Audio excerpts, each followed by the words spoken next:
Why did people carve the rocks, you know what I mean, and put the president's faces on there, you know, Mount Rushmore? Why did they do that?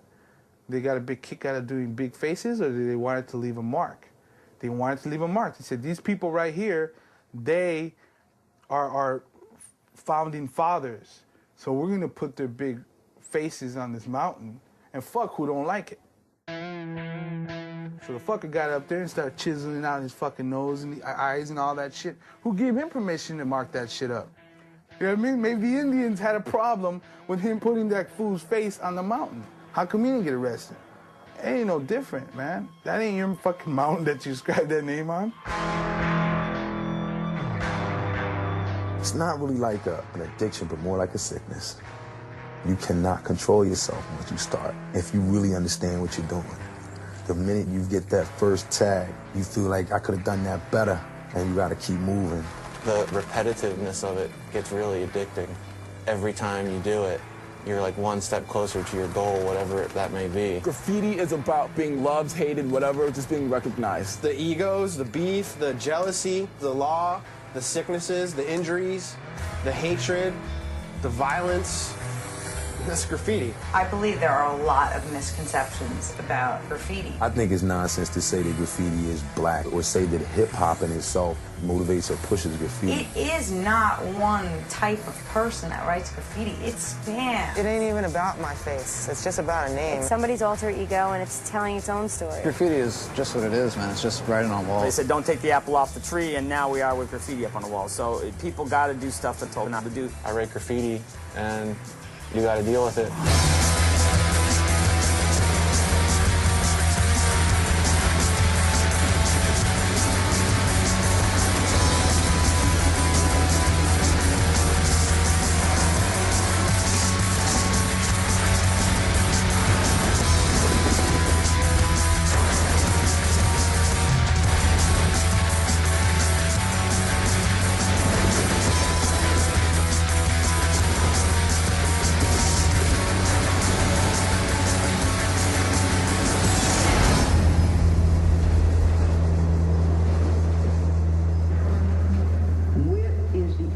Strategy to get us out of Iraq?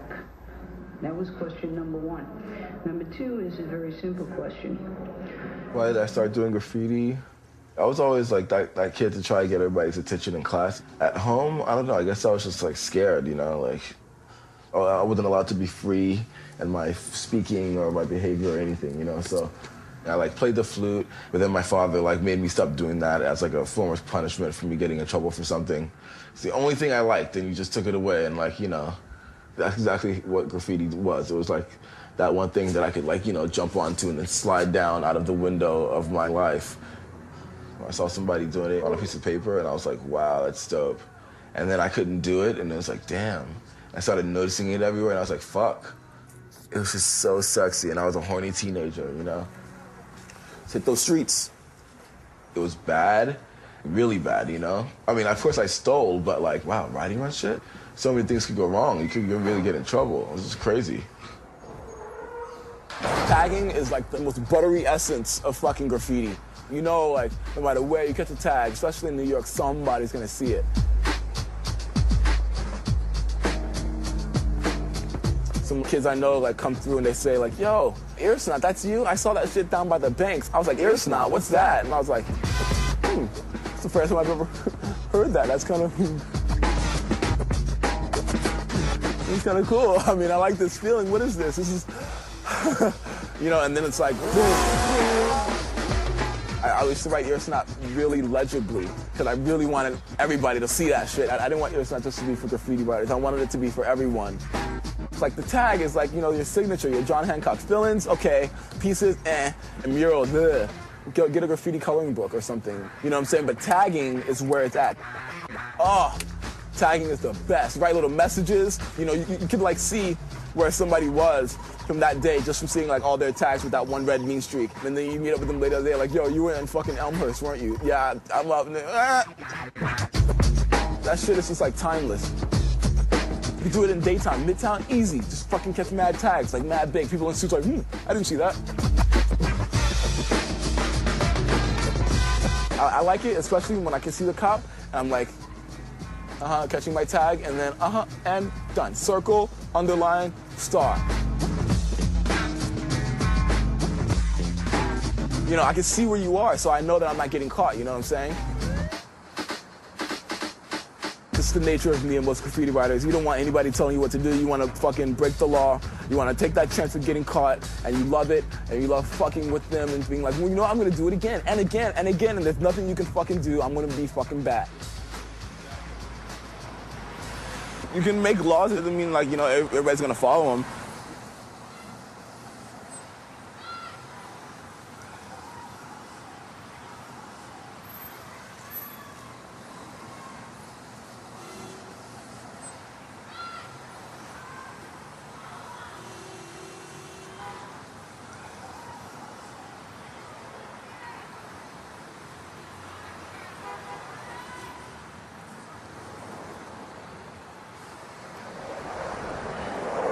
You know, some people come up to me when I'm doing a mural and be like, wow, this is beautiful. I like the colors and I like these animals you put on there and incorporate in this whole thing. I just hate that damn tagging shit, though.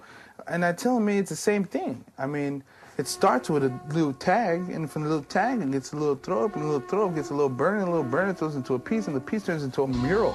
And if I didn't do that tag, I wouldn't be able to do your building. I never heard of Tumor till '92, and I hadn't been to downtown LA in a few months, and me and my boy Bus had got off the freeway just to check things out, see he was doing shit, and that guy had fucking destroyed it. Like, just all the way down Broadway, you go down Los Angeles, you go down, like, all the main streets, and he had so many throw-ups. It was kind of like a joke. Later, I met the guy, and he's one of the biggest humans I've ever met.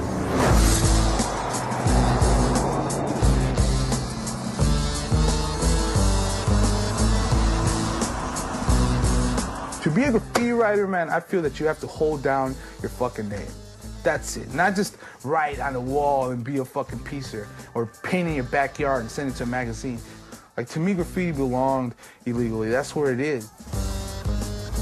You know, you go to the zoo and see a tiger, but he's domesticated in a way, you know? So graffiti don't belong on a canvas. It belongs in an alley or on a train, you know, somewhere where it could just go wild. This is my office. LA is the gallery. The streets of New York is the gallery. The streets of Chicago is the gallery. You can go to some places in LA where there's railroad tracks and crazy ass walls. You're gonna see that art for free. You might pay for being in the wrong place.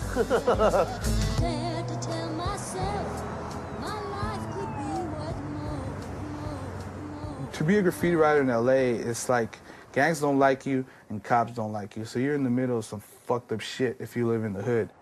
Everybody out here knows how it feels to put your hands on a hot cop hood that's been driving around all day long in the hot sun, and they make you put your hands on there. They know it's hot. My second felony for graffiti.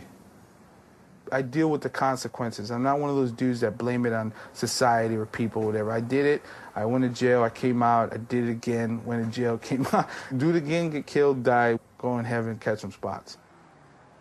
Here's me breaking a piñata. Here's me a little older breaking another piñata. Here's the aftermath of the piñata stuff. And this one's a piñata one. Just look at the violence. Old people are violent too. Here's a dead piñata getting jumped. Here's another piñata. Here's another piñata. That's where the violence came from.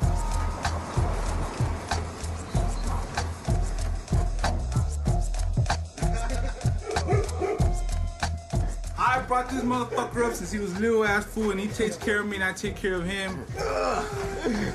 TKO is not a gang, and it's not a Boy Scout troop.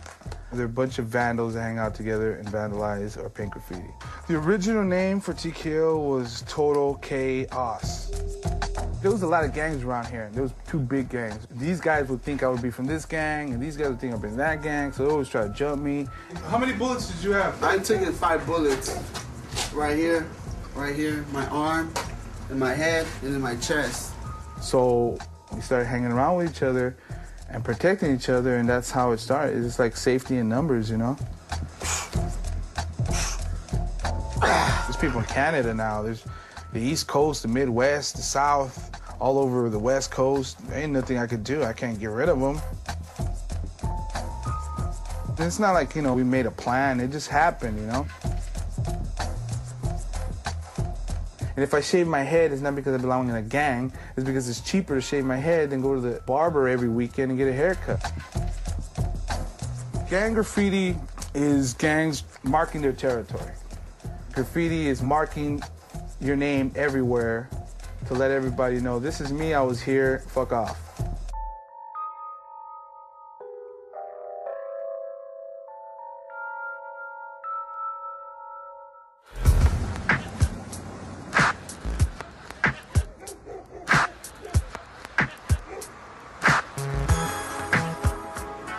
It's all about PMS. It controls all of us girls. What is it, a pink hammer? We work with Claw because she makes great clothes. And she lends us a lot of cachet, being a little superstar around town. My name is Claudia, so my nickname derived from that. When I was about 8 years old, my friend's older brother came home all high and drunk and said, oh, look, it's the Claw.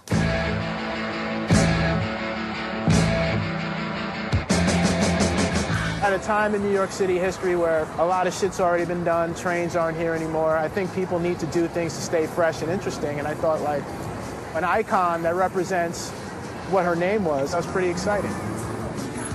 The fact that it's an icon, it creates a mass appeal in a way that even the most legible throw-ups and graph hits don't have. And it's a powerful symbol, and it's very direct. I'm making my stamp, and I want to see it everywhere.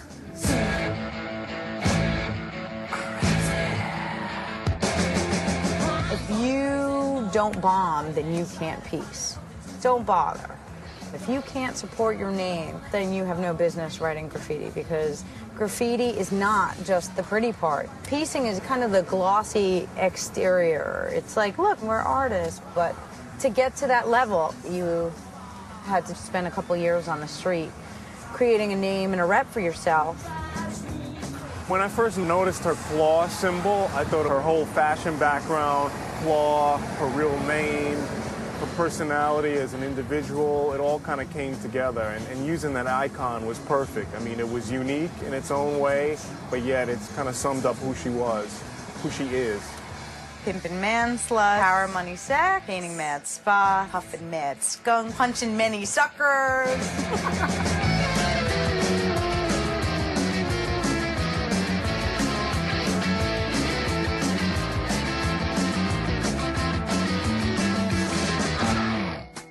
This was in high school. Claudia was basically a good child, but she did certain things that she shouldn't have done in her youth as she got older, especially when she became a teenager. She could have her moments. She could turn on a dime, if you know what I mean. Very rebellious, very rebellious. My other daughter is a physician. I don't think she's made the smartest choices, and I really do think she needs to wise up. If she were to be arrested again, it would be her third violation, and who knows what'll happen at that point. I think that I am a little bit more grounded because, I'm sorry, Bernard, you've got to stop that. She's not somebody who should be in jail. She's getting a little old for that.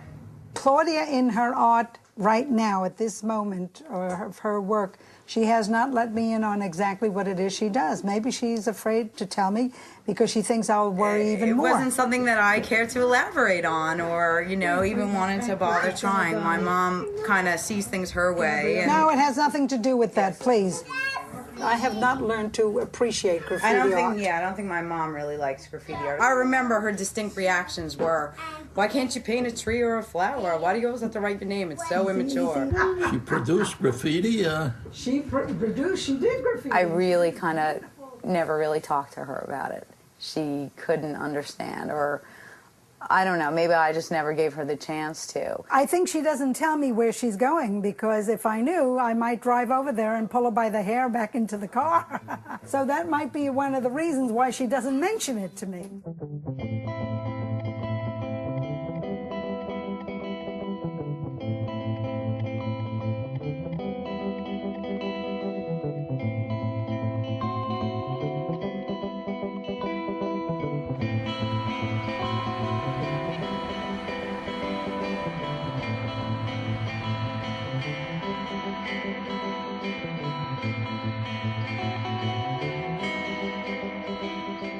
When I was younger and I would come into Manhattan with my friends and we would take the subway, you know, in the early 80s, the heyday of the trains, with 13, 14 years old coming into Manhattan.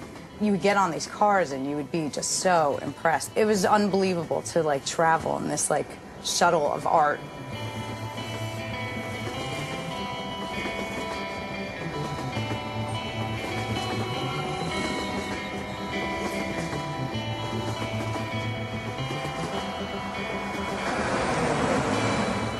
There was something in my life that I was missing. I did not feel like I was here. And I really wanted to prove to myself, like, oh, look, I am here. There's my name.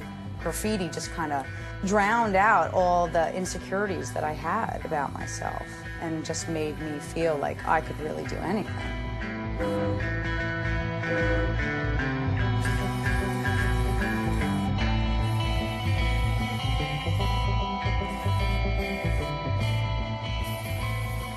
You're walking, there's no one around, it's just this like private little world. It's a wild feeling of really being connected to your surroundings. And you can just take a little piece and it's yours. I'm fixing my spot. Somebody mistakenly thought that I am sleeping, that I'm not maintaining my spots, but they are wrong. Cannot let this go on. I was raised by train riders, and I have learned, you know, that if somebody else has a spot, you can't take their spot unless it's dissed. Throw up goes over a tag, and peace goes over a throw up. There are so many rules and regulations, it's crazy. Not everybody follows them, but I do, I don't know.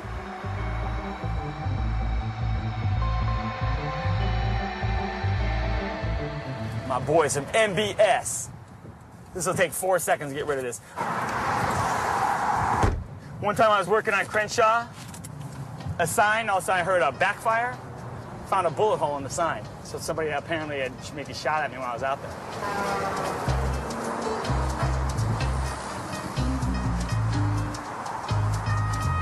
I'm gonna leave it like that for right now, just because you can't read who it is. Plus I want to see if they're gonna come back and redo it. Joe Conley, the graffiti gorilla. In the 9 years that thing's been up, no one's ever tagged it. You might as well just get out of the graffiti movement and you start doing that. I would go out night and day and paint down every piece of graffiti you have.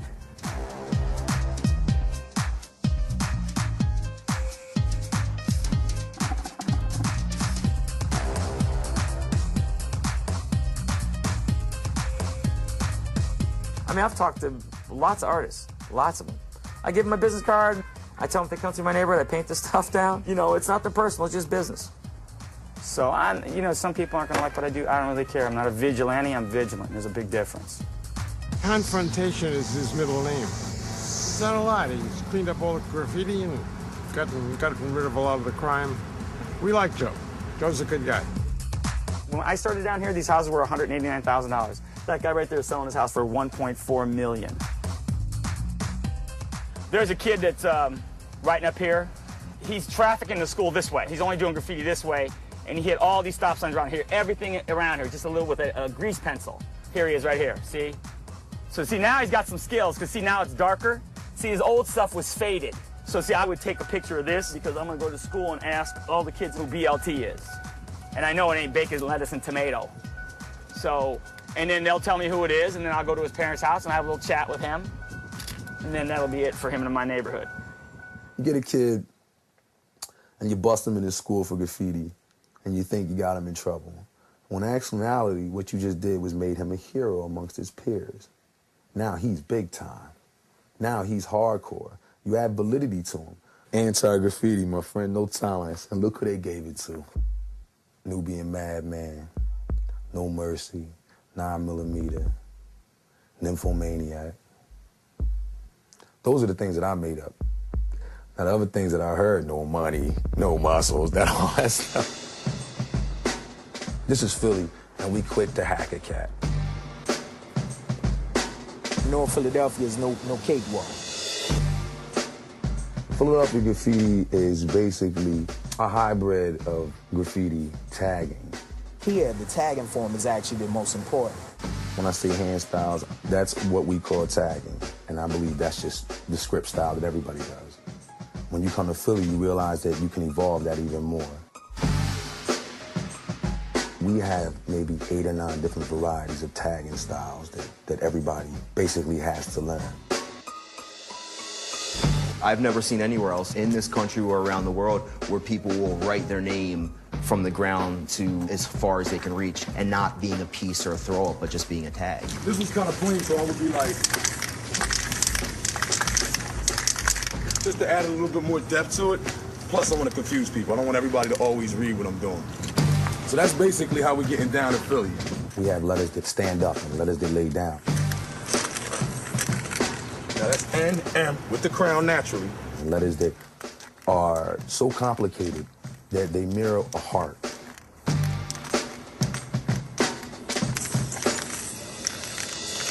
So you can see the center is real tight, but the top is faded, the bottom is faded. And that's, you know, an up and down fade. And then I come down with a smiley face, a little weed in the mouth, a little crown.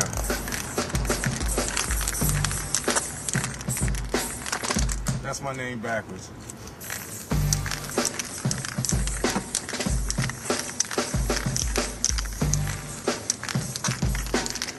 Quotation mark.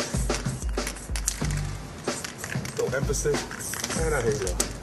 All right, and that's my name, NM, with a little script and a little wicked all mixed in together. See, that's a wicked right there. That's my man, Bait. We used to try to fill these books up. This is like around the time when we were still connecting with people. We were still hanging out with different artists.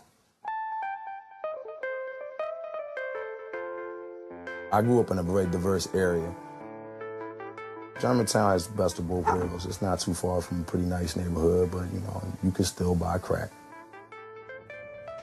We kind of, early on, realized that experiences themselves could be our mentors. So I didn't necessarily need to, I didn't feel like I needed a father figure. You know, I used to run track and play ball and all that. But I didn't care for that, though, you know what I mean? I couldn't shine hard enough.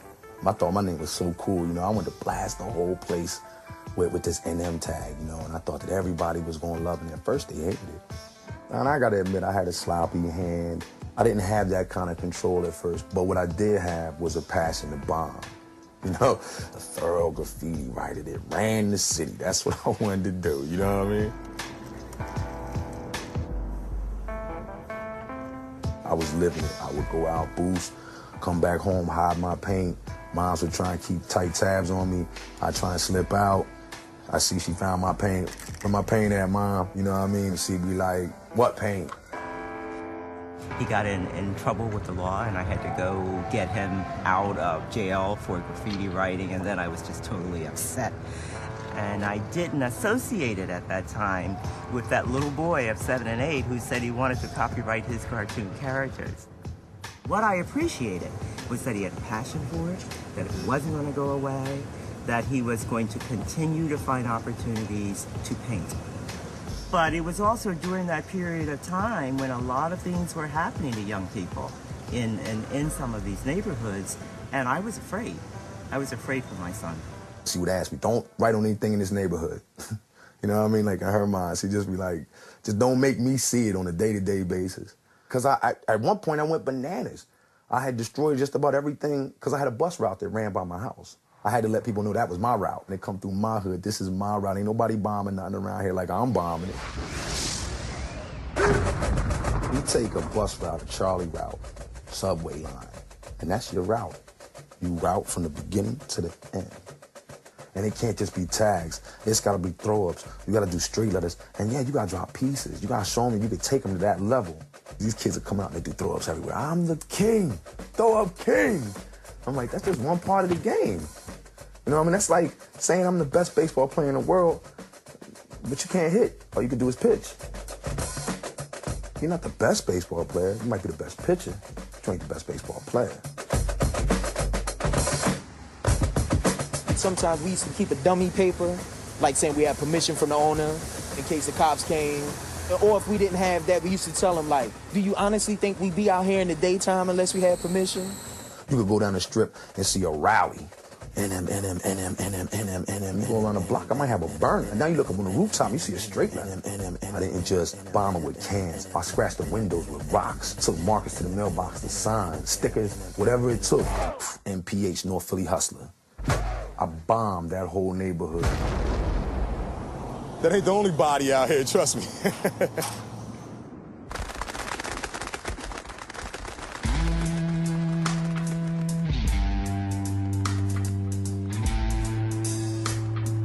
I find it amazing how many kids follow the art of Sabre and his friends and all the other kids, but to hear the stories that they don't even know who he is. Some kids think he's a little Hispanic kid, and others think he's a black kid. Some kids think he's a short white kid. Some kids think he's, 16, and others think he's old.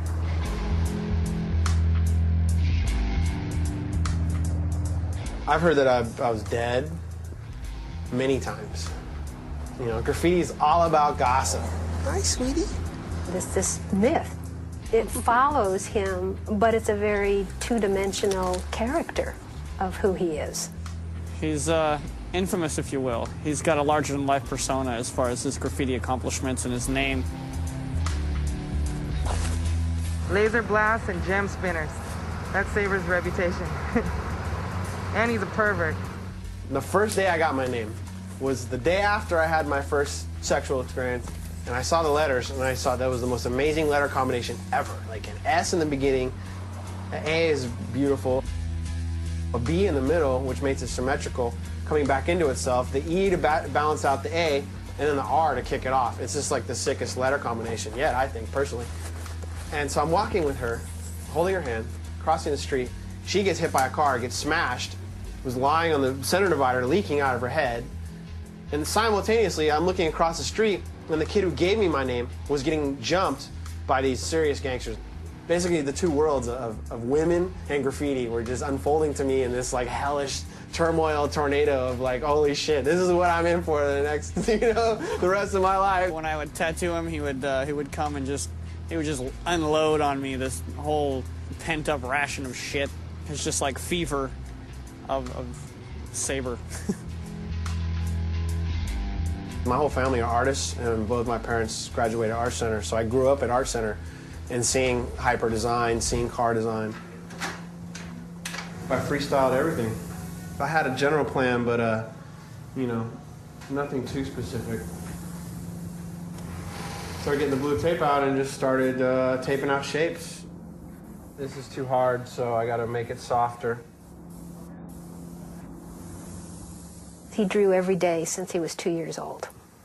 It was almost something he had to do, because when he didn't, he actually became very irritable.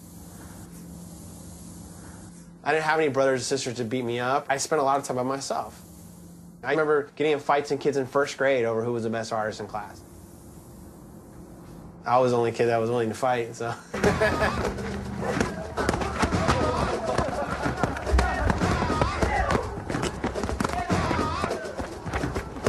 I'll even show you how bad of a toy I was. This is my first piece. 13 or 14 is when he started to change. A skateboard can't exist without a cityscape. So I used to take the bus down to Wilshire, just to get away from the suburbs because I hated it so much out there. And then I started to see this little black book he would carry around, and I would ask to see it, and he was practicing his tagging. I've been known not to be the greatest tagger, but Eclipse definitely has one of the best hands, for sure. He's, the originator of our crew, and Eclipse plays a really important role in all of our lives since we were very young. He got involved with some kids that came from a whole different background, and somehow he identified with that. It was important to be part of AWR because it helped build, Los Angeles styles, and basically they were my mentors.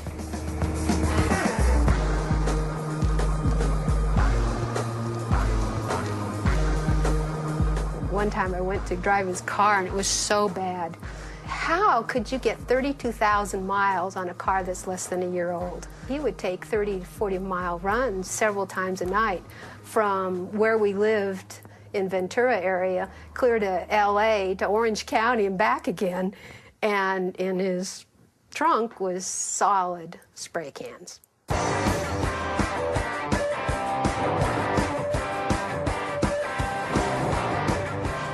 The brightest red. Fever red's more like a watermelon color. Intense red's like banner red. Light red, you know, I don't know. This is Montana's Paint's distribution warehouse for all of North America. Spray paint specifically for graffiti, aerosol art. Gotta stop saying that. We're not condoning graff. We're not directly putting these cans in kids' hands and saying, go out and crush stuff. 99% of the customers are graffiti artists. When this paint first started hitting the streets in America, everyone was like, that shit is way too expensive. It's never available in stores where you can shoplift it. Now, the quality of the paint is so high, people have given up shoplifting, where they shoplift other stuff they can sell so they can buy Montana. With pocket cans, you go to clubs and you get patted down, I can always get these things in. And then you take it another step further with these little things. Poltergeist, it glows in the dark.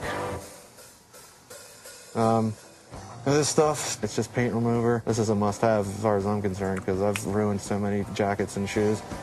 I definitely think I've been affected by the solvents over the last 20 years of my life. I've actually gone to some doctors about it. I'm like, yeah, I paint graffiti. I've been doing it since I was a teenager. I'm in my 30s, and I've emptied a lot of paint cans, and seriously, a lot of paint. And they're all like, oh, don't worry about it. It's okay. And I'm like, well, I've heard rumors that it like affects like your bladder and like your nervous system and stuff. And they were like, I don't think you could really breathe in that much. And I'm like, no, I don't think you understand.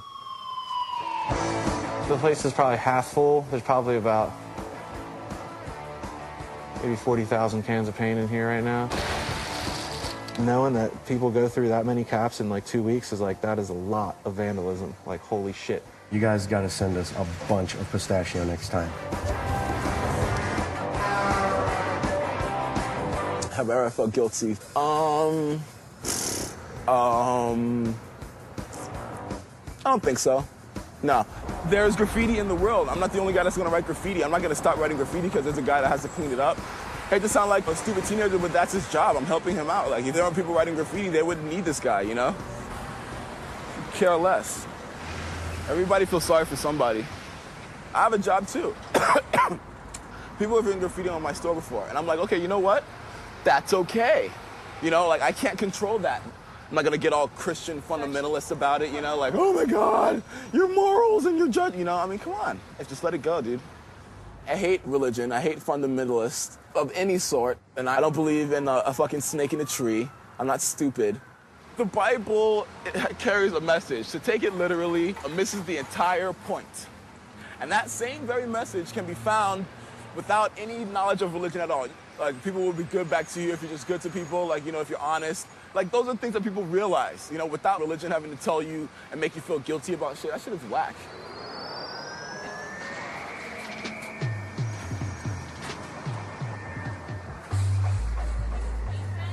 Yeah. Oh, all gone? No. Shut up. Uni paint doesn't make the broad paint markings anymore? Rack with a Sharpie? Yeah. Those are paint. Oh, yeah.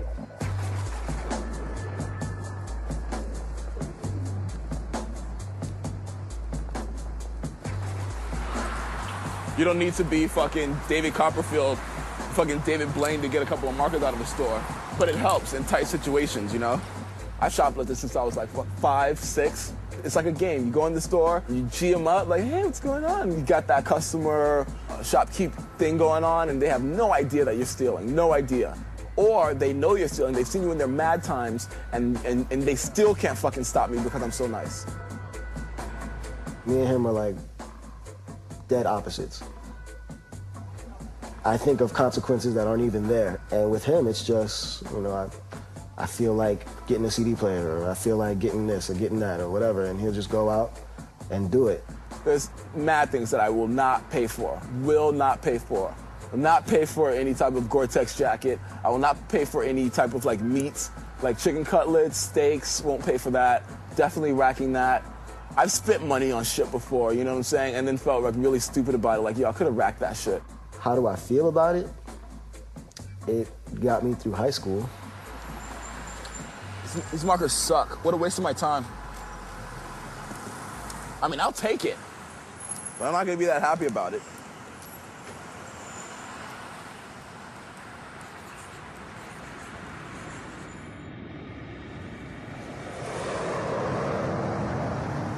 The city and county pay $250 million a year, our tax dollars, to people to work with gangs and paint out graffiti. So why is our entire city filled with gangs and graffiti except for where I am? They don't understand proactive and reactive, and that's the problem with the city's program. They wait for someone to call and say, oh, there's some graffiti at the corner of Fairfax and Pico, come paint the graffiti down. They should have somebody calling them. They should already be there. There used to be thousands of pieces of graffiti down here. Everything down here used to be hit up, and now it's basically spotless. They'll let these signs get tagged up all over the city. So this is a Crip gang. Let's say they're doing a project down in another part of the city where there's no Crips, they're all Bloods. The Bloods know who this is. So now the Bloods will think, hey, they came into my area and wrote on my stuff. They'll now come over to our neighborhood and they'll start shooting people up. Those people have a better chance to stay alive without that gang graffiti taunting them every time. The city refuses to clean those signs, refuses. Yet they have the budget to do it. You know what, I may not even have to rub this stuff, it'll just melt right off. The city used to hand out stuff that was carcinogenic. The stuff got on my hands and started peeling the skin off my hand. How long were we here? 2 minutes? I just don't understand why this stuff doesn't get done. They would rather leave that stuff up there or use chemicals that are bad for people or eat up the equipment and buy a new piece of equipment because you know why? They got a budget. They got to buy so many tractors in a year. Why don't we just maintain the old equipment? That's what happened with Joe Conley in the city of Los Angeles. Joe figured it out. This is gorgeous. This is beautiful. But see, then as soon as you turn around from this artwork, look at this pile of crap over here on the sign. There's like 14 pieces of graffiti. They etch up the sign. They got all this stuff here. They got this thing here. They got a little bitch tag up there. This is what pisses people off. Why do a piece of artwork and then vandalize something? I don't get it. I don't get it.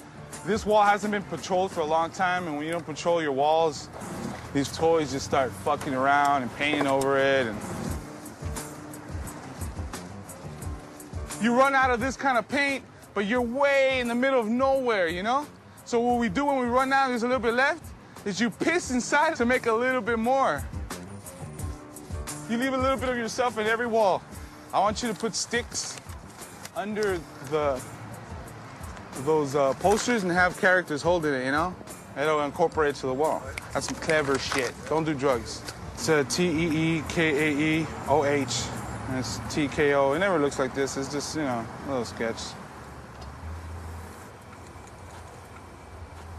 And then he's gonna do like a little cartoon character in a boxing ring.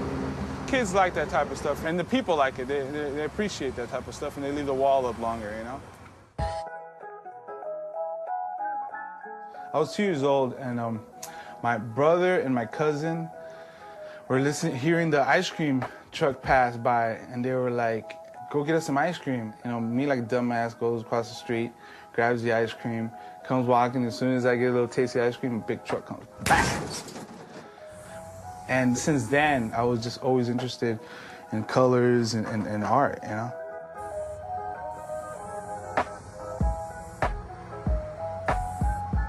He started drawing in the table, in the wall, in the bathroom. He was in the bathroom and he was writing. And I get mad at him. I told him, you gonna clean it up? What year was that? I think when you was 8 or 9 years. That would have been 1980? See, I'm old school, man. Backyard, I have one picture that I told him to do it. And he did it, and I like it. That's the kind of art that I like. But to go over there and outside and do the graffiti, I don't like it. And one day he showed me that he painting right here, a big heart. And he said, are you proud of me? And I was looking at that and I said, well, no, do something right. Go to school and start learning. Me and my friends used to kick it on my porch and kind of hang out before we were even writing graffiti, and just kind of hang out and, you know, talk about Nintendo because we couldn't afford it, you know. And she would be like, "Hey, go to the park." And I'm like, "No, I don't want to go to the park." Yeah, because the park is gang infested, you know. Go to the park. We would go to the park, get jumped. I used to have Prismacolors, so I would put alcohol inside the Prismacolors so it could just be a little bit more paint. And I was in my dad's restroom filling it up. He comes in thinking I'm sniffing it. "You're sniffing paint and all this." I'm like, he fucked me up.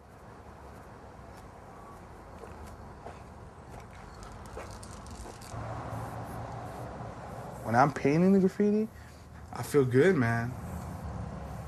All the stress is gone, all the drama is gone. It's me, the wall, the paint. I might get sunburned, some might be 100 degrees, I might be thirsty or hungry, but I don't leave the wall until it's done, you know? Hey, don't worry, here.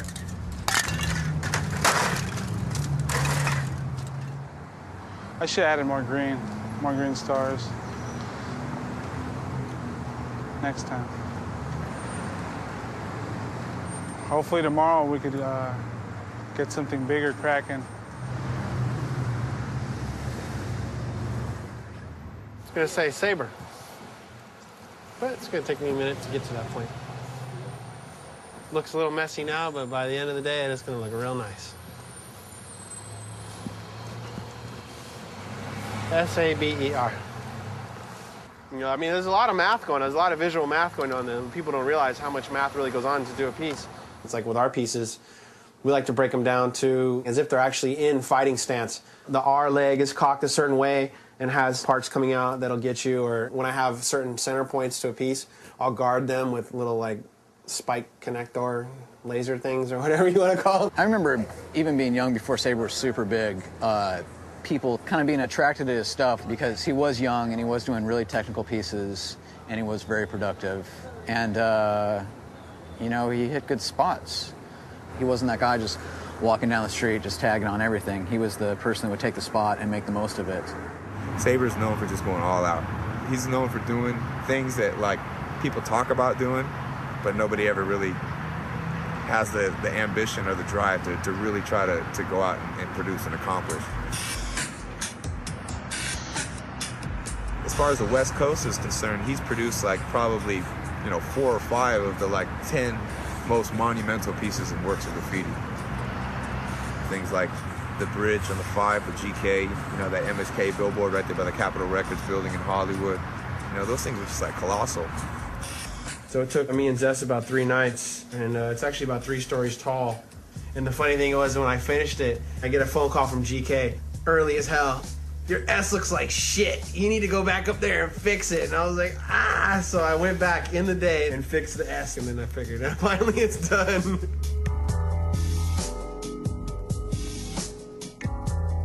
Everything in my life always revolved around doing graffiti, as far as I put that in front of my family, in front of myself.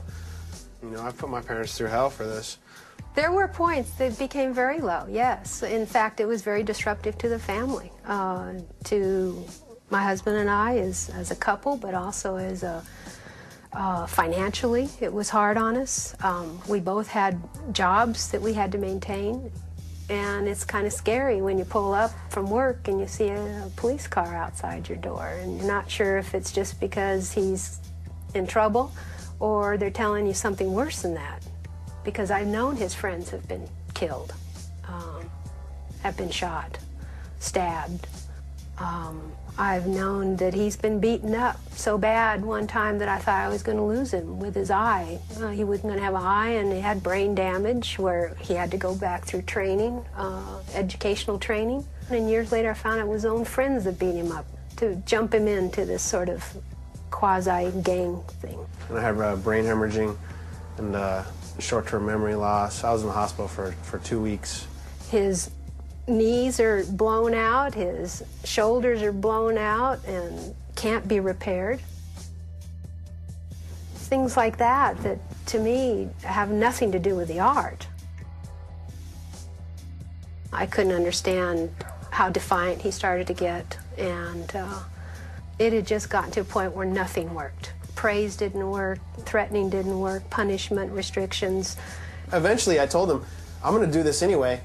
You're either gonna let me go, or I'm gonna sneak out of the house, I'm gonna steal the car, and I'm gonna drive into LA, I'm gonna go hang off a bridge. And I'm gonna steal some paint on the way there. And I remember throwing a handful of cash down the stairwell at him. And I said, pick it up and don't come back. Call me, I always want to know what you're doing, but you can't live here anymore. That, I think, was probably one of the lowest points, because the last thing you ever want to do is throw your child out of your house.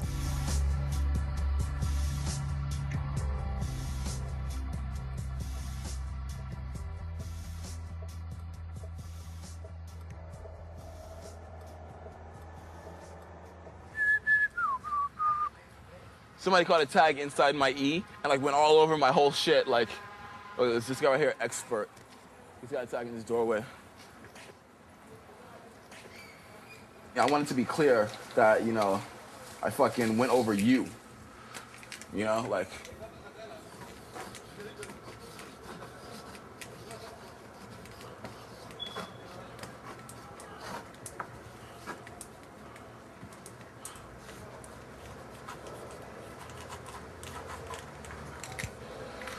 That's what's up. Oh. Okay.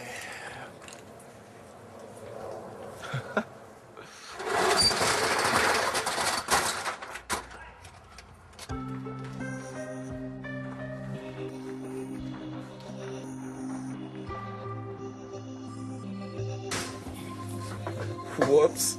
This never happens. I'm way smoother than this. Ow. My father wasn't very good at paying bills. He never had a job, per se, but he would somehow bring money in, which a lot of it went to drugs. Like on one of his birthdays, you know, one of the rare happy times of the year and shit, I asked him how old he was, and he's like slaps me mad hard. What the fuck just happened? You know what I mean? I was like, he said something about it being disrespectful, and I'd be asking like, yeah, old days how old they are. There was very little affection in our house growing up. You know, we were raised by television. That's pretty much where we got our sense of family from. Yo, Curls, what's up? We got those 4s in, those gray 4s, gray and black, they're hot. So it was hard, but we just found ways to occupy our time. I was in the bathroom of some hotel room in Jersey with like dishes in the sink. Literally just finished eating. And my parents were yelling like put downs and shit at me. Like I wish I knew exactly what it was that they were yelling at me about. It was so stupid and frivolous. They were just taking out their frustrations on me, and I just wasn't man enough for it. Like, I couldn't take it anymore. It was just like they've been doing it my whole life, and I was sitting there and I'm like, dude, tomorrow I'm not coming back from school. I'm just like out. A lot of care and tenderness that goes into handling sneakers. And I was just like, I'm gone. And I didn't come back.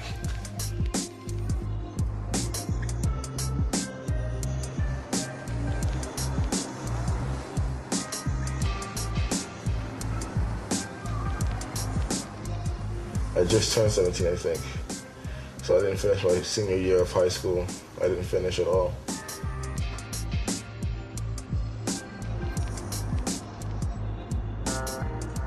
I like skateboarded with my friends all day, and then like at the end of the night, just like I just fucking go on the train. It was all good, and just rack everything I needed because it was just sweet like that for me to reels.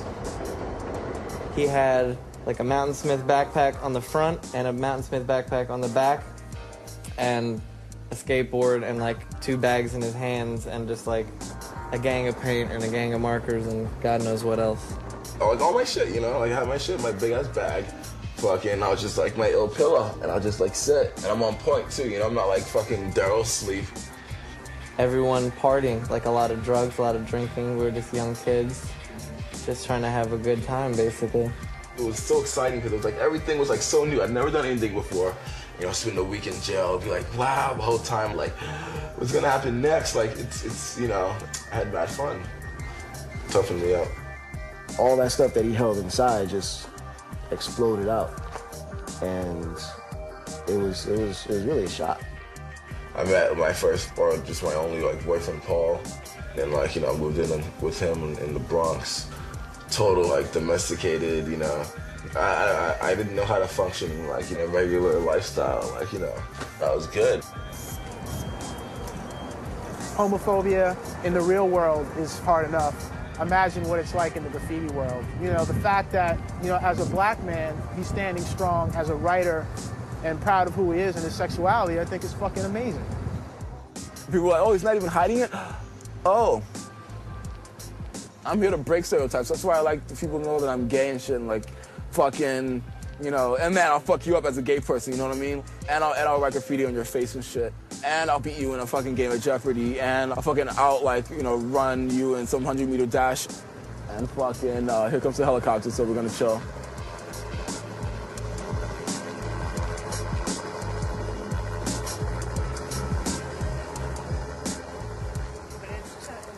Oh, it's police. Is it? Yeah. It's not police, that's security or something. All right, well, I saw a little light. Miss 17 and I paint illegal graffiti in very high traffic areas where it gets a lot of attention. I like to call them jock spots. There are spots that, you know, men would be concerned about being at, you know, all hours of the night. And I know she's up there with like 17. And I mean, I've been in the boondocks in the middle of the Bronx and, you know, in crazy kind of locations. And I've been like, damn.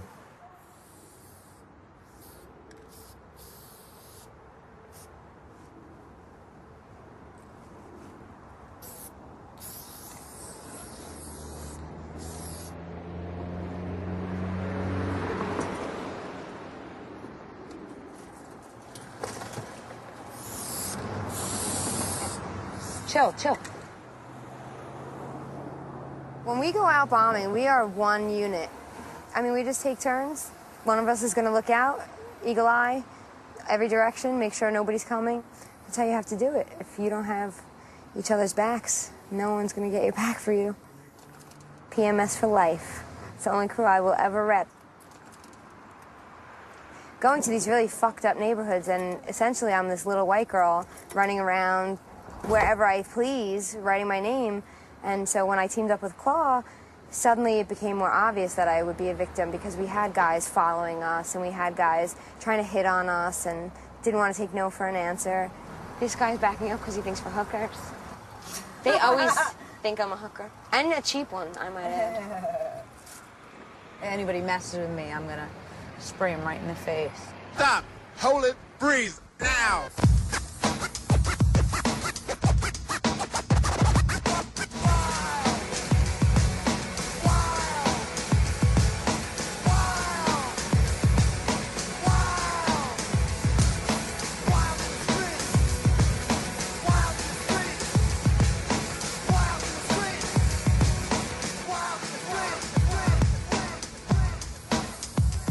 Girl, I like your blah balls.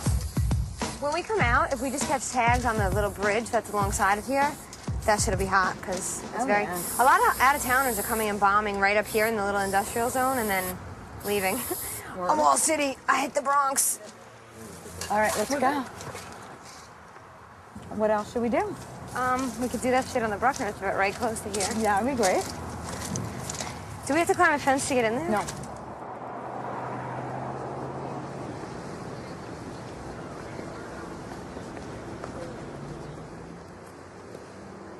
Where you been at, boy? I ain't seen you in a minute. Yo, what's up, Wiz? It's your boy NM. Big Wiz. Play, let me get a snack. Come on, I ain't gonna snatch your fries. Come on, let me get a snack. CJ. That's that Philly stone face. Yo, I'm gonna stop through, man. I'm gonna tell Ernst we gonna get together, go hit the bar. I'll be here for Get your pass from your lady. WAB, we ain't bullshit, white and black. That was the crew. OTM, out taking money. So that'll give you a little bit of an idea of what we were about. If you're truly a graffiti writer, you cannot deny the fact that you are committing crimes. And you can sugarcoat it all you want to, but if you're breaking into things and you're stealing your supplies, you're a thief. If you're somebody that steals paint to support the graffiti that you want to do, eventually that goes into another level. You want to go to a party, you want to look good, so you go steal some clothes to go to the party, you know what I mean? We used to stick people up. Used to rob people. A lot of fighting. I must have got locked up 6 or 7 times in one summer. And, you know, I don't know how I beat every case. I know my mom was upset because she felt like I wasn't learning a lesson here, you know what I mean? You get locked up and you go in there and you beat the case and then you walk out with that smug look on your face and she's like, wow, this is never gonna end. But my mother, you know, as supportive as she was trying to be, she was still just my mother, you know what I mean? I didn't have a father figure, so I found all that, like a lot of you finds it, in the street, you know? I just didn't happen to find a gang. I found it within myself, but it was still in the street, you know? One of my best friends died in this hospital, shot to death down North Philadelphia, a boy named Reed Ryan. He used to write knees, good friend of mine. Drove himself to this hospital when he got shot, died right on the table. That's the Sam tag right there. And that's old, man. My man been dead for 10 years. Sam's mom lived right there. His whole family. And this the piece that I did for him up here. Yeah, I did this a while back. I had Espo do that with me. Sam Martinez, lost but not forgotten. There go my boy right there. That's my man right on deck. Pee-wee, Dio, and Decker. Decker Star to keep it real. Yeah, that's what we used. That's that Philly hand style with the fade right there. But I was telling you about the up fade. You see the dots popping? See that? Boom, boom, boom. Philadelphia, we were very blessed to see our old heads come back in the past 10 years. Chad-ism, TRK, the real king. That's what he go by. That cat has always been bombing, forever, man. Talking about all of them. And they took the city epidemic style. That Philly graph is so strong that once they saw one of their buddies go out, they had to go out. And somebody saw them 2 cats go out, and they had to go out. So you saw everybody. I mean, one of them was my postman. He used to come deliver my mail. I had no idea it was the bull. You know, and he was infamous. His name is Satan. Infamous, the bull. This a war. He got X'd out by a dude who wrote B.E. That's a bull right bait. He older than me and been writing longer than me. He'll never stop. Him, Cadism, it's like 10 of them that are like, we'll never quit bombing. Gotta respect him for that.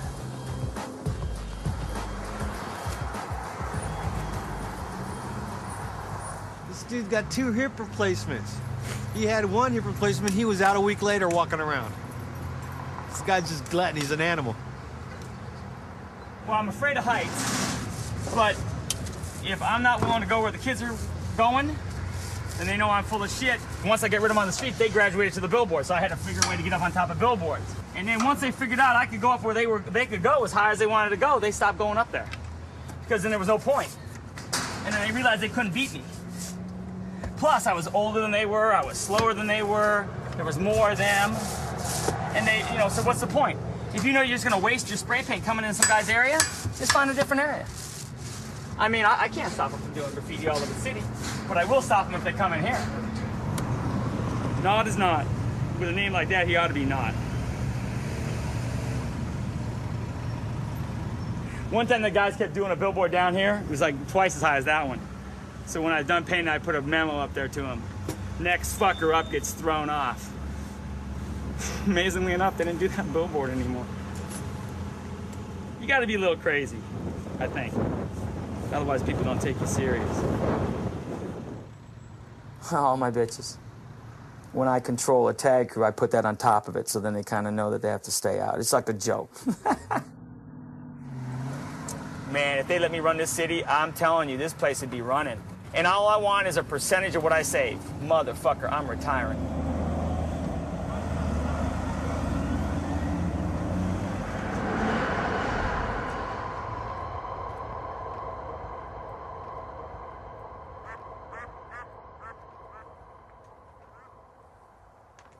We're the Oakland Tracks.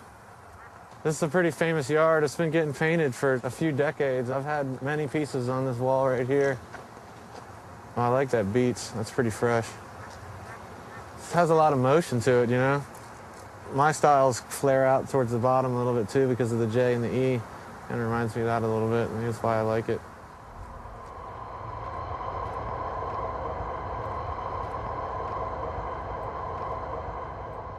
We're benching That's an old term from New York City, from sitting in the subway stations, sitting on the bench waiting for subway cars to go by and look at the pieces.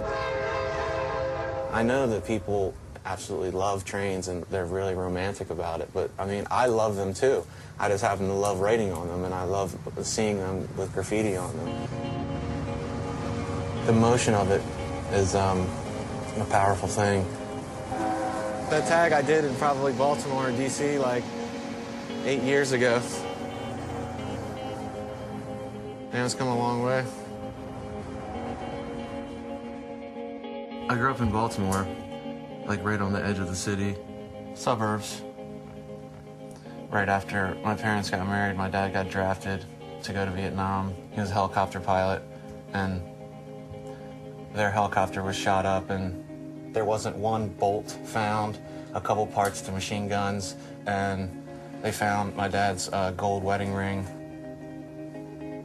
I think it's made me bitter at times. It's made me a little bit uncaring of other people's losses in a way. I hate to say that, but it's just automatic, you know? I think about it a lot when I'm painting, you know, especially when I'm bombing. I'm proud of my dad, though. There's no doubt about that. I remember drawing the lettering from the Suicidal Tendencies first album on my bedroom wall, and, you know, to a parent, when they see Suicidal Tendencies written on their kid's wall, I don't think that went over too big. I think I wrote Graffiti Strikes, and then I changed it to Master, but I stopped writing that because people were writing Bader after my tag, and that wasn't really what I was going for. I think it's just more natural to write your name than to make up something, you know? At that point, I was getting into so much trouble other than graffiti, like, you know, breaking in businesses and stealing safes and doing smash and grabs and, like, just stealing cars like it was graffiti, like, oh, I can get the baddest car tonight, you know? Graffiti saved me from that shit. I started, like, learning that, man, my friends that I do this other shit with, they're scumbags. I don't want nothing to do with them. I want to hang out with these writers. You know, they're, like, far more interesting, honorable people. Jason was the first person to ever take me racking. It was like a good trade-off, I guess. Like, I was the first person to take him to do freights.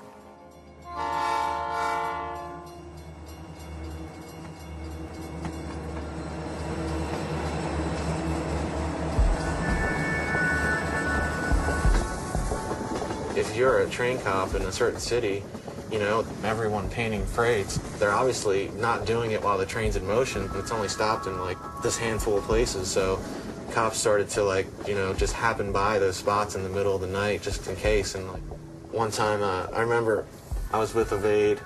I just did the outline of a J, and I hear a cop car, like, just mobbing down the tracks at us. They stopped the car and like, freeze, put your hands up. Fuck that. I jumped up on this fence. And the whole top of the fence just snapped and off. This dog jumped on Evade. He just climbs up on top of the shed. And jumped on this garage. Just launches over. Like, my foot fell through the roof. Boom, gets up, runs again. Bam. Made tons of noise. Fucked up these people's roofs. We were hiding behind a car in a driveway. Someone came up to their door. Hey, what the fuck are you doing with my car? The cop immediately stopped, jumped out. It was on again. Had to jump a fence, ran through this yard. I was running through one yard. He was running through another. We were running, like, literally, like, next to them. There was, like, some woman in her nightgown making, like, a snack in her kitchen with her back door open, and Evade, like, runs right past her. Hey, how's it going? She's like, what the fuck? You know? We hid for a few hours. In case something like this happened, I'd take my hair down. I'd just look like a totally different person because the hair is, like, down to here. I walked back to the car, went and picked up Evade. It's a full moon, and I see the silhouette of a long-haired Jace. Dude, come on. He may not come home one night.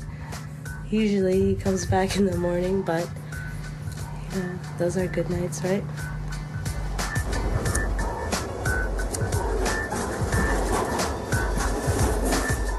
So a lot of people go and they paint freights, and they'll do, like, a piece in, like, a couple of tags, and then that's it.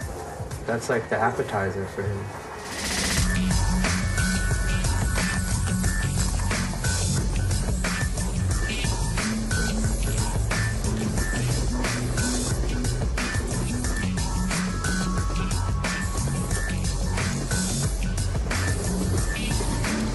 I don't want to say it's revenge, because I'm not mad at the trains, but it's just letting off a lot of steam.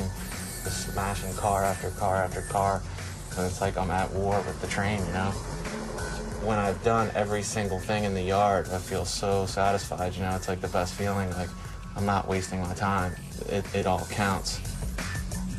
You can't be at a train crossing without seeing a line go by without at least a couple of throw-ups from him.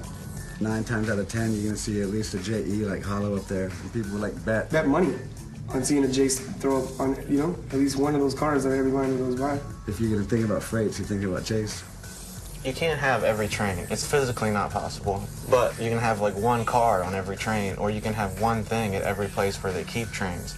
I want to be up in this whole country, not just one city or 2 cities at the same time. It's pretty rare now if I see a train go by and I don't got to throw up on it, but it does happen.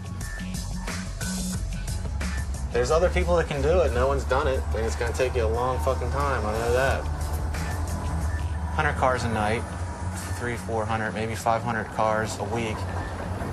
And I did it for 5 years, 6 years, 7 years, 8 years, 9 years, 10 years. I mean, it gets up there to like 30, 40, 50,000 throw-ups. It adds up very quickly.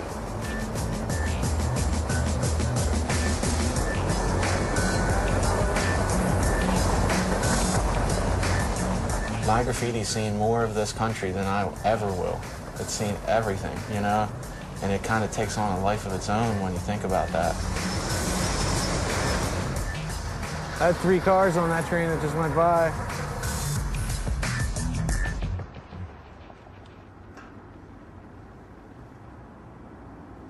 First of all, the obstacle is getting in with all your supplies.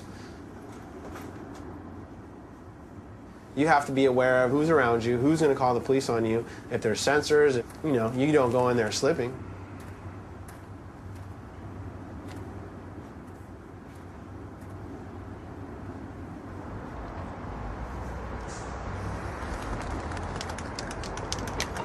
And then, you know, you begin your project. And the beauty is you're the only one in the entire world at that moment that's in that position. I've been in plenty of situations where I've watched the world unfold in a way that most people don't get a chance to see it. And that's 12 stories up, hiding from a helicopter.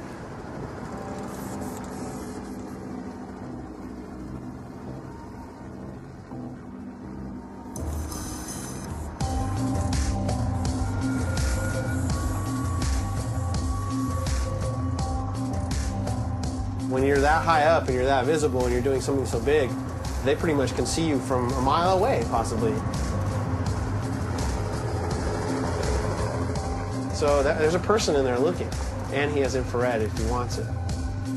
Oh, holy shit, your heart's pounding, and that voice inside of you that tells you not to do it, the guilt and the fear that's inside of you, your stomach turns into knots. It scares the shit out of me. I'm constantly like paranoid and fear of my own life. Those times, you know, on that 6-inch ledge where I just slipped, and it's like I've been there too many times. But if you don't do it, you don't succeed, and someone else got the spot, someone else got the fame.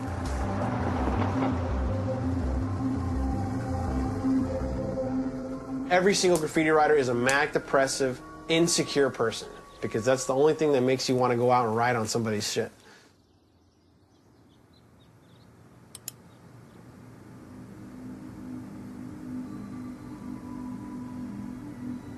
You know, Satan's, to me, his anger stems from his separation anxiety from God, and this is what this painting's called, separation anxiety.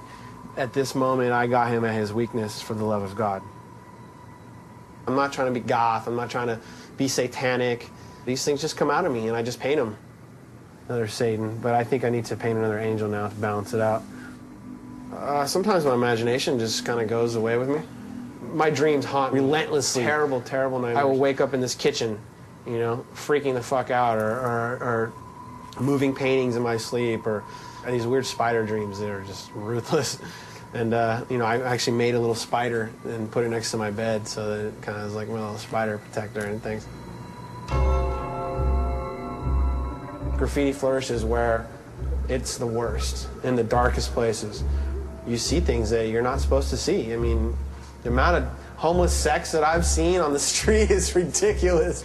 You're painting. What are you going to do? Leave because this idiot's going to go fuck right next to you and smoke crack and shit? No, you're going to keep painting, so you paint, you know? I've seen dudes coughing up tuberculosis, coughing up lung matter as he's walking along to go die in a fucking piss corner somewhere. There's plenty of dilapidated people out there that need somebody to pray for them. I mean, you know. On the other hand, people are in that position maybe because they deserve it or maybe because they made the wrong choices. Life is a dark fucking place. It's beautiful in the same token. A lot does grow in the dark.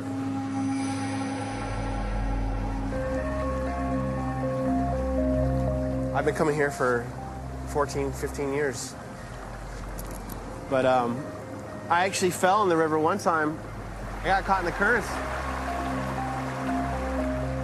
I had to get a hepatitis shot the next day.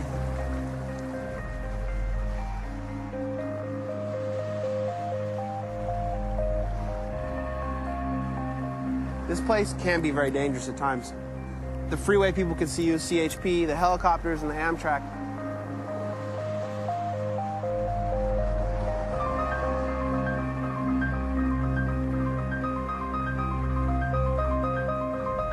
It's a strange place. It's just kind of like some no man's land. A lot of texture, I guess.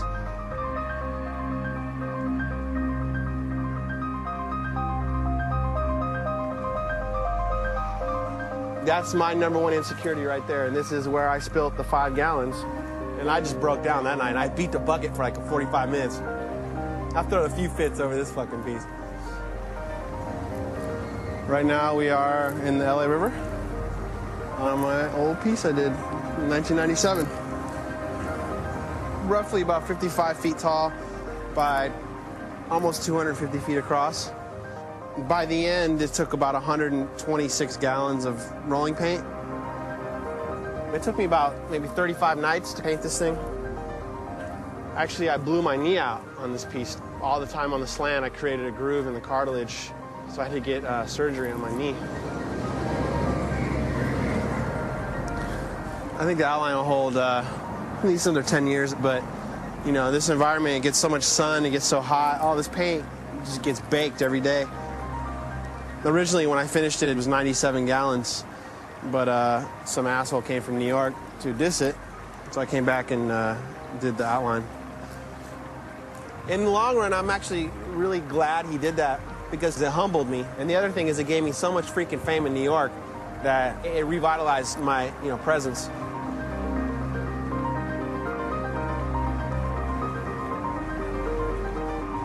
I wish it looked like it did the day I finished it, but I guess it's a blessing that it's still even here at this point, you know?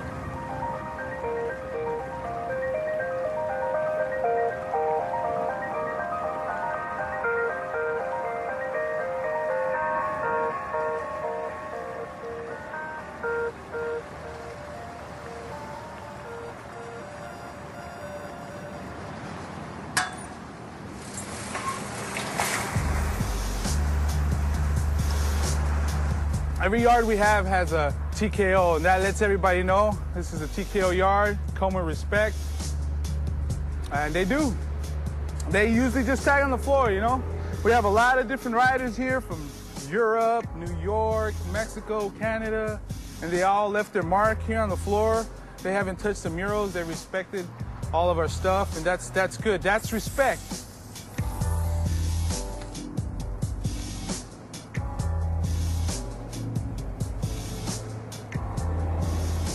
That's my homeboy over.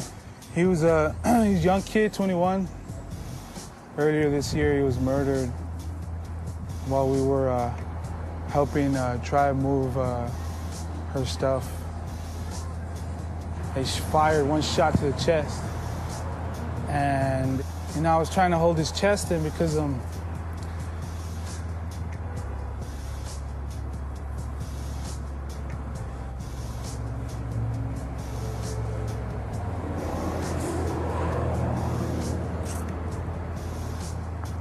because that's what I see on TV, People trying to hold their wounds. So, wow, his blood was coming out of his mouth and nose and shit. I couldn't help him. I screamed for help, but nobody would help us, you know? They just seen us as gang members or whatever, so why help gang members, right?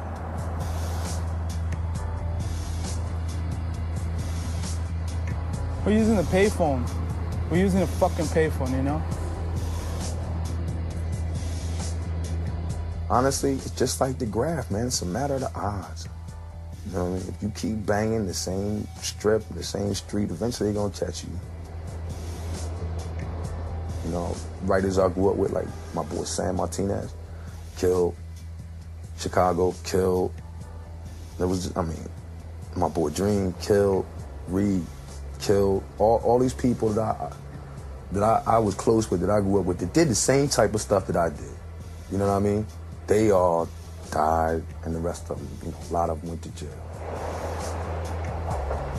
At one point in my life, I got into a horrible altercation with a guy, and I paralyzed him on the left side of his body. It was terrible. It was a fight, and you know, the kid was on drugs, and I had knocked him down, and he tried to get physical with me, kicked me as I was coming after him, and I kicked him in his head and fought him a little bit more. And the next day he woke up in his bed, paralyzed, pissed on himself, the whole nine. The detectives were coming for me, you know. I almost wanted to break down crying, like, oh my God, what did I do to this guy? Or I'd start thinking about his mom and what his mom is thinking about it, you know what I mean? And I wouldn't have done that to anybody. Plus, like I said, I had done so many things that had worked against me when I lost my temper, that it was really time for me to reevaluate how I was going to deal with situations, period.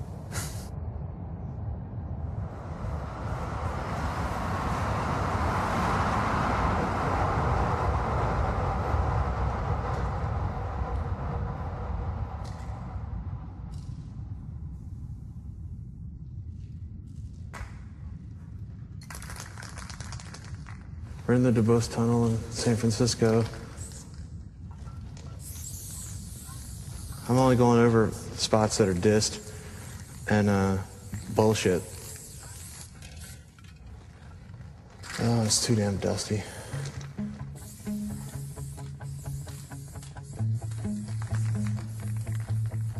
I always drink when I go painting, especially freights. Like, it takes the edge off.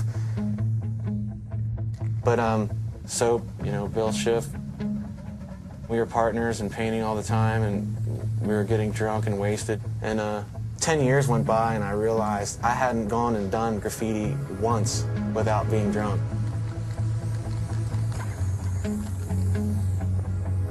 You know, and I pissed off a lot of friends, pissed off my girlfriend, and I'd passed out in yards before. Soap eventually took it too far, and he died, you know? And I think about him all the time.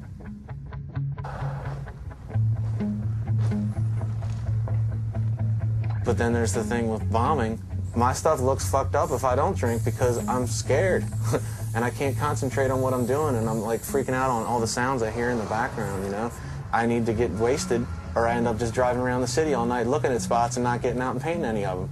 So I've been struggling here and there. I'd stop for a while and then start up again and stop. And losing him is helping me survive right now, you know? Trying to keep my feet on the ground.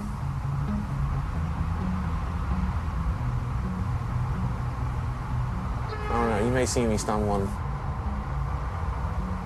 It happens.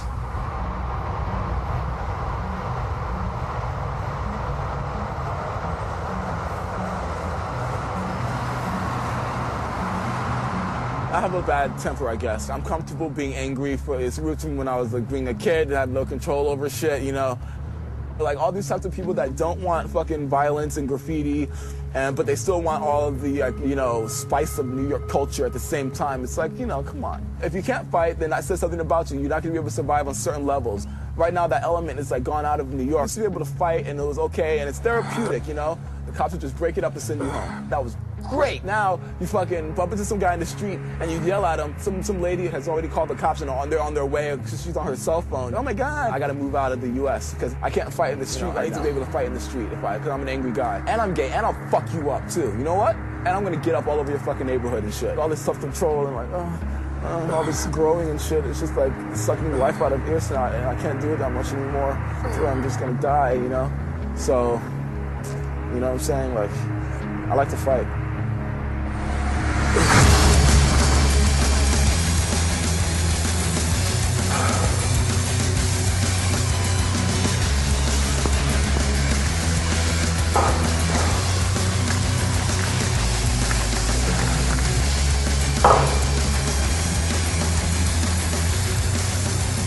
You know, like, you think in your head, like, yeah, I got a bunch of fucking soldiers and they're gonna go out and do all kinds of shit. But then something happens to them and you're just fucked. You're fucked in your head because you just totally fucked this kid's life up. This kid just went out and did some stupid shit and you're gonna fucking burn in hell for it because you fucking put that shit in his head. Ty was climbing up these stairs, so he did his throw up. And this man who had sensors on the stairs pulled him down off the pole and started beating him down with the butt of the gun. Ty screamed for his life. And as he flew down the fucking stairs face first, that motherfucker shot my friend in the back of the head and blew his fucking head off. And so... Their wives and girlfriends and mothers look at me like, you motherfucker. You're the reason why my son, my boyfriend, my husband is going out and fucking up in the streets. Because they want to be in TKO. His parents didn't know anything about him. His parents didn't know the legacy that he left behind that even mattered. You know what I'm saying? They didn't know anything about their own son. If it was for me, then I'm ready to die and I don't really give a fuck. But fuck if that's gonna happen, because I got a little sister that wants to see me. And I got a mom that wants to see me every fucking night when I go home. I did have a choice, but, you know, I failed to recognize the good choice from the bad choice. And could have got married, could have had kids, I could have had a good career. You know, I would have been better with my family. And I lost all that shit forever for this graffiti. I'm fucking tired. I'm tired of fighting, I'm tired of arguing, I'm tired of fucking dealing with shit. And it's weird. I never thought that when I was a kid, that how I'll be walking around with a fucking gun all the damn time. It makes me hate graffiti.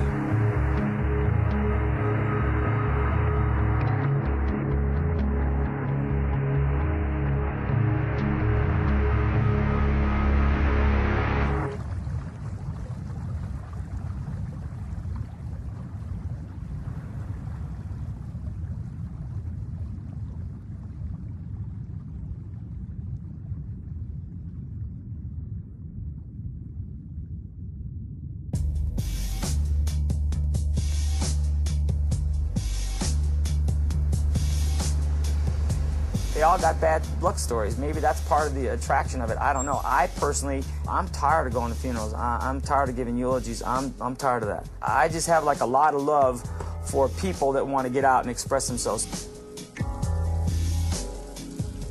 If you go through life just taking care of your own stuff, then you've really not lived your life. You need to do stuff to make people's lives better. Look how beautiful that is. See? That's. See, she wrote on the paper. That's what you're supposed to do. You don't write on someone's property. Unless they say it's okay to write on their property, then it's okay. You go write on the paper right now. That's a good idea.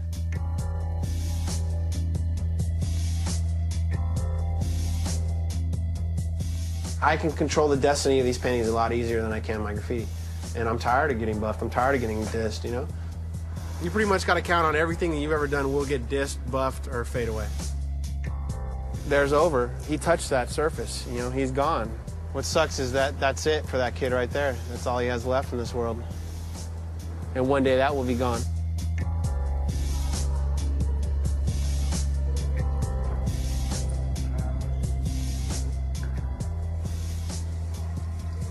So now we are in the LA River.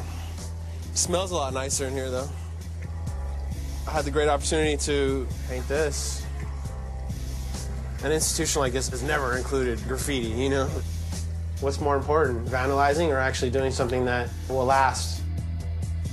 So it's not about just being a young punk running around destroying shit. Right now, I'm thinking about the maturity of graffiti. Where you take it when you get older. See, I can no longer just look at it for what it is and say, that's great. I have to make it something that is positive, something that I can inspire people that, look, I went through all of that. You know the stories, you know what kind of person I was. But you can do positive things. You can change.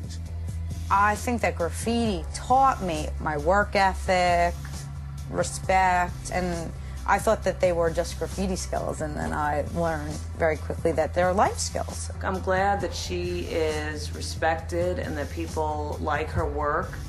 More importantly, that she respects herself and is satisfied with her own life. That's more important than being looked at as a cultural icon. Do I really need to bomb the streets if people are wearing a claw on their chest? I don't know. It's never going to be done because all the ones I did in the first couple of years, those are fading away. So you get to a certain amount, the only thing you can do is just go as often as possible, so it just gets bigger and bigger. Graffiti is like a big race, but there's no winner. All you can do is stay in the lead for as long as possible. I'm proud of my son. I envy that passion and that talent. I'm glad he has an expression for it. If you don't like it, that's you. You know, you don't have to look at it.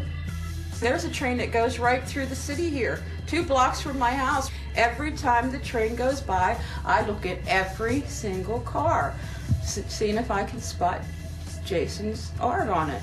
Every time. And I think, you know, one of these days he's going to send me a message across the train. You see that? That's my brother. I'm proud of him. I don't care that everybody sees it, you know, I just know some people will see it. That's good enough for me, you know? Like, look, I was here, because that's all it really is. Like, look, you know what I mean? Like, this is me, you know, and like, keep it moving.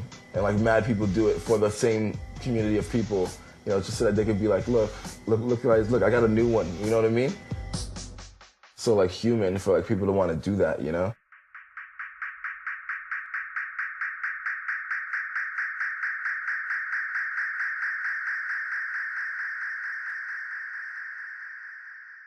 It's over. You know what I mean? Well, I mean, here in the United States, it's over, but the rest of you motherfuckers around the planet.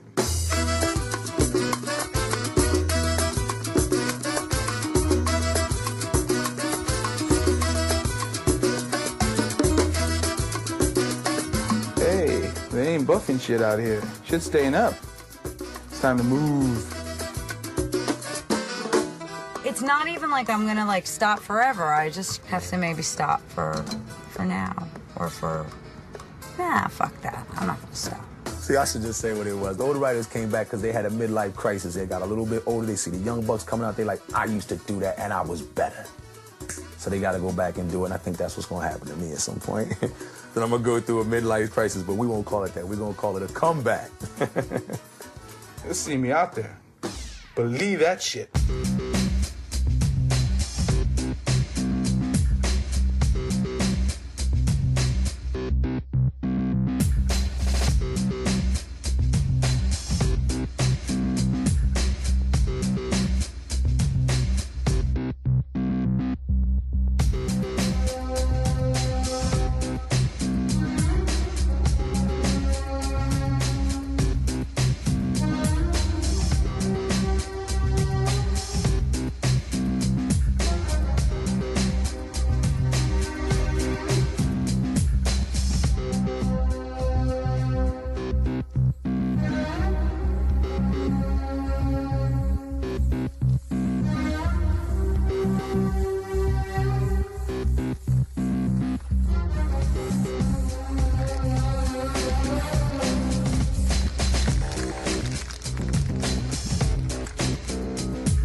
It's just about a name, about a name, about a name, about a name, about a name.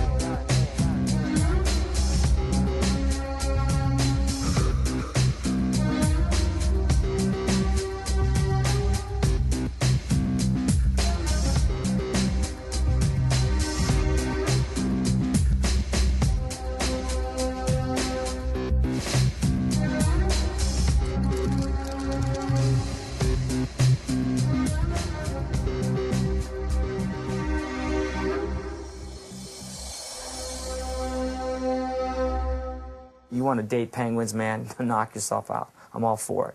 Doesn't bother me. You want to come into my bed with that penguin, now we have to sit down and talk.